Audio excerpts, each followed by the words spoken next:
This is Greg Remke. I'm giving a presentation on the economics of transportation infrastructure.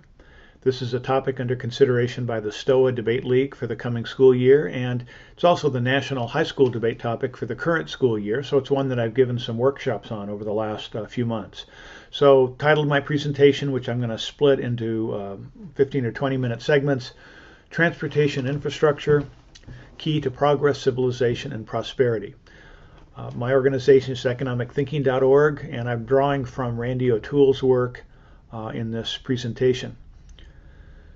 We have on our website, economicthinking.org/transportation, small t transportation, an 8-page study guide on the economics of the topic. And this is basically an essay that Randy O'Toole wrote for NCPA's Debate Central website.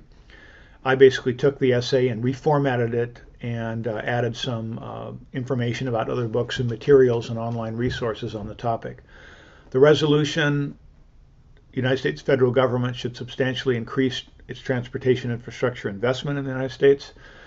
I'm not a fan of the wording because it pushes for the federal government to spend more money. Not really a popular idea right now. But also, we have a lot of reasons, economists have a lot of reasons to believe this federal government, when spending money on transportation infrastructure, doesn't spend it in the right places. That is, pushes expensive high-speed rail, pushes bridges to nowhere in Alaska, pushes things that respond to the political public choice structure of Congress, which is where the benefits are concentrated to particular congressional districts. The costs are diffused throughout the country. It's a key problem of why we're in the mess we are today, is because of the way the federal government's been funding infrastructure. So you could argue that you could change the way the federal government does it. That's doable.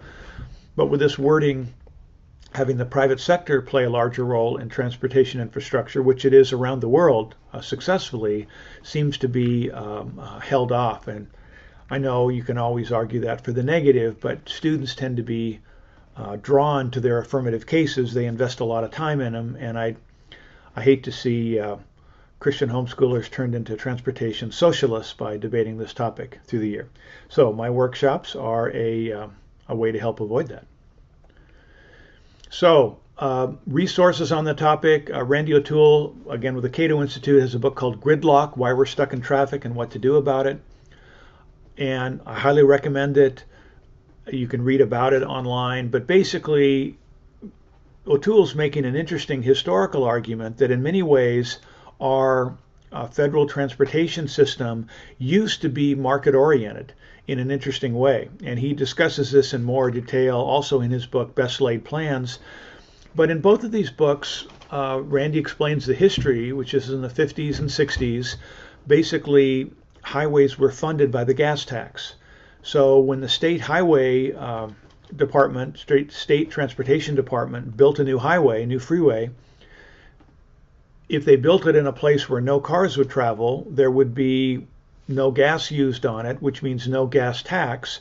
And the federal government was sending back the federal gas tax to the states on the basis of how much the roads were actually used. So there was an incentive system for states to actually build highways in places that they would be in demand, the same way Walgreens builds new Walgreens stores where population expands, and same with other stores. So that in a sense, even though it was state and federal government funding and building highways, it was done with an incentive structure that encouraged them to build them, to not waste money, to not build them for political reasons in the wrong places. That system changed with various reforms at the federal level, which diverted more money into rapid transit, which is problematic in various ways, and now is diverting money into high-speed rail, which is even less economically justifiable, although that's an area for you to debate on the topic. So anyway, 2 recommended books. Also recommended Rick Getty's book, The Road to Renewal: Private Investment in U.S. Transportation Infrastructure. Rick is an economist in New York, and he is also works with the American Enterprise Institute. And basically, he's looking at the way that private infrastructure could pour very large-scale investment into the U.S. transportation infrastructure system to build out new highways and to manage them. So, for example, when the governor of Indiana contracted out or privatized or basically allowed a private company to take over one of its freeways. That company both could manage it better, invest in it to improve it, and the revenue generated by charging a fee for people who drove on it went back to the state as a source of income. So the state earned money from this highway that they could deploy improving infrastructure elsewhere in the state. And so that's sort of a mystery for debaters to look at, the nature of highways. And this is a key point. Federal highways and state highways are an asset. They're incredibly valuable. They're a key to America's prosperity because companies can get goods and services from around the country. They allow U.S. industry to be competitive with international companies because of when you lower the transportation costs, that's a major cost for companies putting together various goods. So transportation matters. If the roads don't work, that's a burden for U.S. companies. So roads providing a service should create revenue, should generate revenue for the state. Why do they cost money? Well, they'll cost money if you build them in the wrong places. But if you build them in the right places, the income from gas taxes or the income from charging a fee for people who drive on them, which you can do in some highways and freeways, would generate revenue that would more than cover the costs. But the key is to build the roads the right way in the right places and manage them properly. Street Smart is a book by the Independent Institute. It's a collection of essays by leading transportation economists, edited by Gabriel Roth, full of all sorts of entrepreneurial, innovative ways to make the roads smarter, that is, make them work better. Another book by Ted Balaker, Sam Staley, The Road More Traveled, looks at ways to improve the operation of our highways to make them work better. Right now we've got perhaps the best highway system in the world, except in cities it doesn't work in rush hour for people who want to get to work or home. They're stuck in traffic. And you may think that that's normal, but it's not normal. It's a sign of poorly managed resources, that the roads carry less people than they could because the people are going 5 miles an hour or 10 miles an hour. If the road were managed better, it could carry more cars and take them faster to and fro, and income from people riding on the roads would pay for expanding highways where necessary. And this is the sort of economics of this is described in these various books. So if you don't have time to read these 5 books to prepare and other books to prepare yourself for voting on the topic, to be a rational voter, right?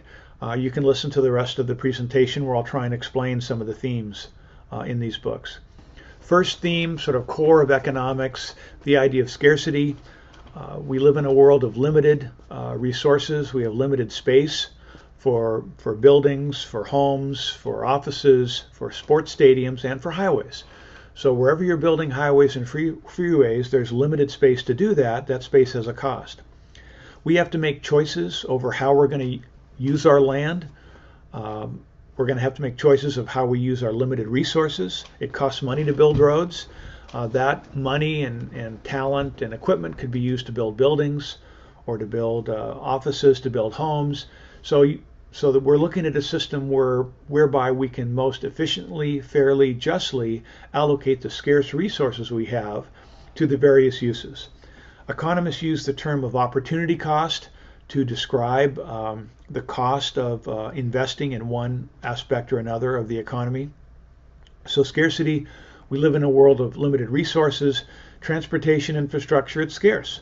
Land for road has alternate uses. Money for construction does too. Opportunity cost means if your firm is going to pour more money into highways or rail or airports or port security, each of those investments is taking money away from someplace else.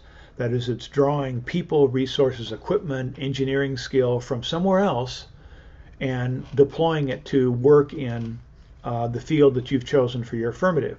So in addition to you having to explain that your operation is good, it's good for the economy, it's valuable, people will benefit from it, you have to show that the benefits of it are more than the cost and the opportunity cost. More than what's given up as these resources are drawn into your project. When you're discussing private roads and private investment, the opportunity cost is handled by private investors. That is, investors say, okay, we're going to invest in a new highway, and they choose to invest in that rather than to invest in, a new office building or shopping mall or housing development or some other aspect of the economy. But that's a voluntary choice. They choose that. They think it's more valuable. If they're wrong, they suffer the consequences. They lose some of the value of their money. But with this resolution, it's calling for the federal government to invest in infrastructure. So that makes it, twofold more complicated. In the one, the affirmative's got to argue that the investment's beneficial, it's good for the economy, and so forth. And you've got to argue that it's better than what the money would have been spent for if it had been spent by the government in other ways, to catch terrorists or do some other federal operation. And because the federal government doesn't have any of its own money, it has to capture money, take money by taxation, confiscation, inflation, or borrowing. So borrowing money from China to build government roads, you have to show that the taxes in the future that will pay that money back, or what the private sector would have used, you have to show that your use of the money is better than what people would have spent their own money for if they were given the freedom to do that, instead of having the money taxed away. And in addition to the actual what they give up is the time they give up, the billions of hours spent trying to figure out IRS tax forms, try people organizing their lives to minimize their taxes, the transactions costs involved in all this. So there's a lot of negative sides to taxation that add to the risk, the danger of making society worse off, even if what you've invested in is a good thing. Still, the process of getting that money has many unintended consequences that the affirmative needs to be aware of, in addition to just making the resource work. And that's a big enough problem in and of itself. So, opportunity costs, transportation externalities. In this slide, the cost of a new highway or railway or airport is not just the money cost, but it's the opportunities foregone. Again, what the government could have done, what people could have done with their own money. And again, if the government didn't build the road, maybe the private sector would build the road. In fact, in many cases, the government actually stops the private sector from building highways. Right? So around Seattle, for example, where I am, Weyerhaeuser has huge amounts of land. It's a timber company. They wanted to build their own highway through their own land that would bypass Seattle, that would allow trucks and cars who want to go from the south of Tacoma to north of Everett, bypass that whole big giant traffic jam. People would pay a toll to drive on the road, but you wouldn't be forced to drive on it. That would have decreased traffic going through Seattle. It also would have increased land values to Weyerhaeuser. Weyerhaeuser felt they could make money on this highway simply by how it would increase the value of their land. So in a sense, new highways can be built without costing money on net